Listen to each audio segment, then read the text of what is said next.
Prezident Administrasiyasının və Milli Elmlər Akademiyasının sabiq rəhbəri Ramiz Mehdiyevin Dövlət Şurası adlı yeni idarəetmə modeli ilə bağlı Rusiyaya ünvanladığı məktub ciddi müzakirə mövzusuna çevrilib. Məktubda ölkədə qanunverici, icra və məhkəmə hakimiyyətlərinin fəaliyyətinə nəzarətin 50 nəfərlik Dövlət Şurası adlı quruma verilməsi təklif olunur. Bu orqanın tərkibinə dövlət xadimləri, iqtisadçılar, hüquqşünaslar, elm və mədəniyyət nümayəndələrinin daxil edilməsi nəzərdə tutulur. Modernazın məlumatına görə, Mehdiyevin məktubu sosial şəbəkələrdə və mətbuatda rezonans doğurub. Müsavat Partiyasının sədri İsa Qəmbər bildirib ki, məktubun orijinal olub-olmamasından asılı olmayaraq, təqdim edilən model demokratiya atributları arxasında gizlənən avtoritar sistem təsiratı yaradır.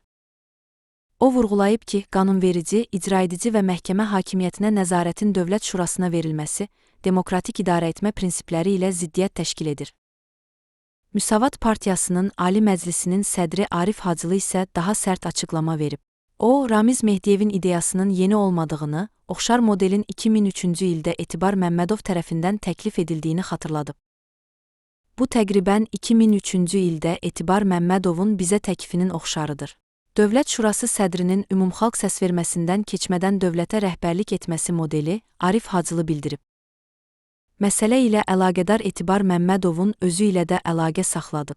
O, Arif Hacılının cəfəng adam olduğunu bildirib, onun iddialarını isə cəfəngiyyat adlandırıb.